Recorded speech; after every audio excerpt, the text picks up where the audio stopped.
பாபா ஓர் கருணாலயம், பாதம்தான் கமலாலயம்.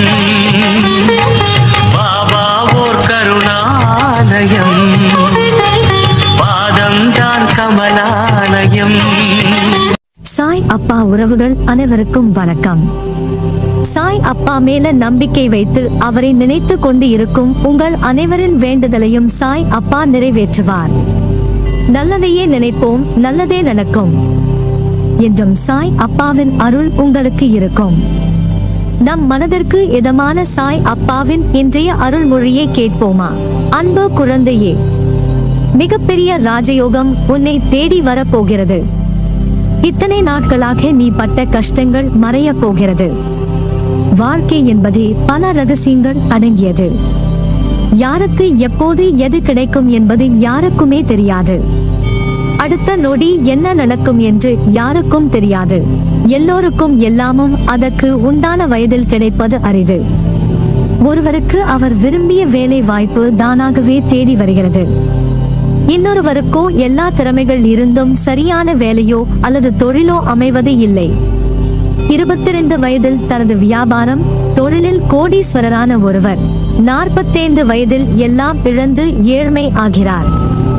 ஒருவர் 40 வயது வரை தன் தொழில் வியாபாரத்தில் சகல கஷ்ட நஷ்டங்களை அனுபவித்து 50 வயதில் கோடீஸ்வரர் ஆகிறார்.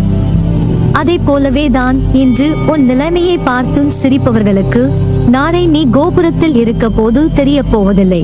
இன்று உன்னிடம் பணம் இல்லாமல் இருக்கலாம், பல கஷ்டங்களை அனுபவிக்கலாம். ஆனால் அதை எல்லாம் நாளை மாறப்போகிறது. அதை கண்டு அவர்கள் வியக்கப் போகிறார்கள்.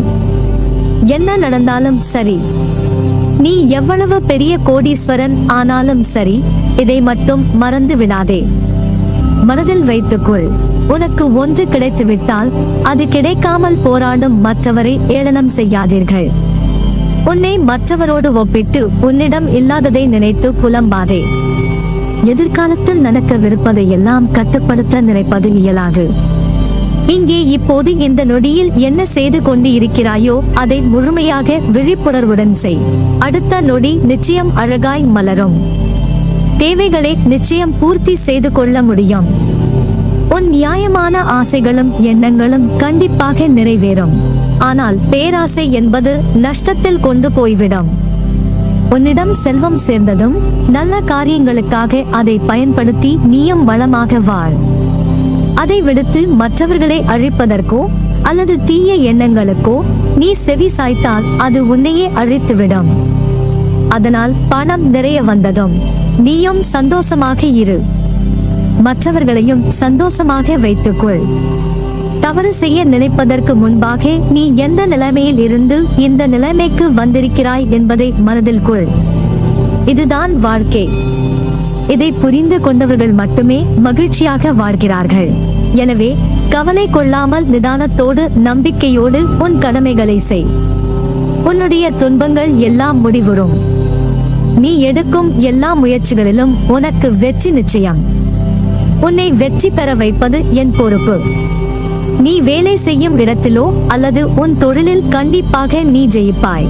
உன் குடும்பம் சீரும் சிறப்புமாக இருக்கும். உன் பிள்ளைகள் உனக்கு மகிழ்ச்சியை தருவார்கள். அவர்கள் உன்னை பெருமைப்படுத்துவார்கள்.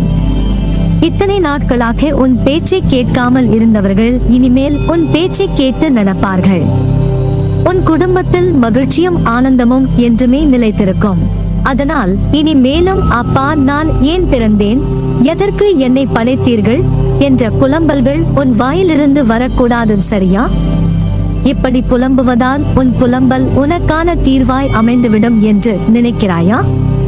இல்லை செல்லமே, அது உன்னை அந்த சூழலில் மேலும் அமுக்கி மறுபடியும் உன்னை அதே சூழ்நிலைகளில் மேலோங்க தான் செய்யும். அந்த சூழ்நிலைகள் உன்னை அமுக்கி மூச்சை திணற வைக்கும். சுற்றியுள்ள சூழ்நிலை உனக்கு மன அழுத்தத்தை ஏற்படுத்தும். ஆனால் அவைகள் உன்னை காயப்படுத்தாது. நான் உன்னை காப்பாற்றுவேன். வீணாய் உன் நிம்மதியை தேவை இல்லாத விஷயங்களுக்காக தொலைத்து கொள்ளாதே. உனக்கு வரவேண்டிய நேரத்திற்கு எல்லாம் நல்லபடியாக வந்து அடையும். அதற்கான காலமும் நெருங்கிவிட்டது. ஏக்கங்கள் கொள்ளாதே. அது உன்னை வெறுமை ஆக்கிவிடும். நமக்கென்று நம் சாய்தேவா தரும் எல்லாம் நல்லதுக்கே. சில விஷயங்கள் நடக்க தாமதம் ஆனாலும் அதற்கென்ற காரணம் நமக்கு நல்லது மட்டுமே இருக்கும். நல்லது என்ற விஷயம் கிடைக்க தாமதம் ஆகலாம், ஆனால் உனக்கு கண்டிப்பாக நல்லதே நடக்கும். என் கையில் இருந்து ஆசி பெற்று சந்தோஷமாக வாழ்வாய். உன் வாழ்க்கையில் மழை அடித்துக் கொண்டே இருக்கிறது. என்ன செய்வதென்று அறியாமல் வெள்ளத்தில் தத்தளிக்கிறாயா? ஒதுங்க கூட இடைவெளி இல்லை. கண்ணீர் வழிகின்றது என்று வருந்தாதே. உன் வாழ்க்கையில் புயலாய் சூறாவளியாய் வந்த அனைத்து சீற்றங்களும் வந்த தடம் தெரியாமல் மறைய போகிறது. பிடிக்காத வாழ்க்கை எப்படி வாழ்வது என்று யோசிப்பதை விட நமக்கு பிடித்த மாதிரி எப்படி மாற்றிக்கொள்ளவது என்று நினைப்பதே சாலச் சிறந்தது. நதி போல நீ பயணித்துக் கொண்டே இருக்க வேண்டும். பாறைகள், வனங்கள் என்று பல்லாயிரக்கணக்கான மைல்கள் கடக்க வேண்டியது இருக்கும். இவைகளை கடந்த பின் தான் சந்தோஷம் என்ற பெரிய சமுத்திரம் கிடைக்கும். வெற்றி பெற அசைக்க முடியாத நம்பிக்கையும் விடாமுயற்சியும் இருந்தாலே போதும், வெற்றி நிச்சயம். என் வார்த்தைகள் மீது நம்பிக்கை வைத்து செயல்படு. மாயை நிறைந்த இந்த உலகில் நேர்மறையாய் வாழ்வது என்பது சவாலான செயல்தான். நேர்மறையில் வாழும் போது எதிர்மறையின் தொந்தரவும் மாயே, விதி என்ற ரூபத்தில் இருக்கத்தான் செய்யும். முன்னே உன் கால் சென்றால் நிழல்களாய் எதிர்மறை உன்னை பின் தொடரதான் செய்யும். அதனால் உன் மனதில் சோகம் என்ற நூலாம் படையை சேர விடாதே. அது உன் மனதை முழுக்க தூசியாய் ஆகிவிடும். உன்னை பாதிக்கும் எந்த ஒரு நிகழ்வையும் தூக்கி எறிந்து செல். உன் மனதிற்கு ஒரு புத்துணர்ச்சி கிடைக்கும். நீ வாழ்கின்ற வாழ்க்கை இது. எத்தனை முறை வாழப் போகிறாய்? ஒரு முறை தானே. பிறகு எதற்கு இந்த வெட்டியான வீராப்பு கோபம்? எல்லாவற்றையும் உதறிவிடு. உன்னிடம் அது நெருங்காமல் இருக்க ஒரு முறைதான் இந்த வாழ்க்கை. அதில் ஏன் அன்பை விதைக்க யோசிக்கிறாய?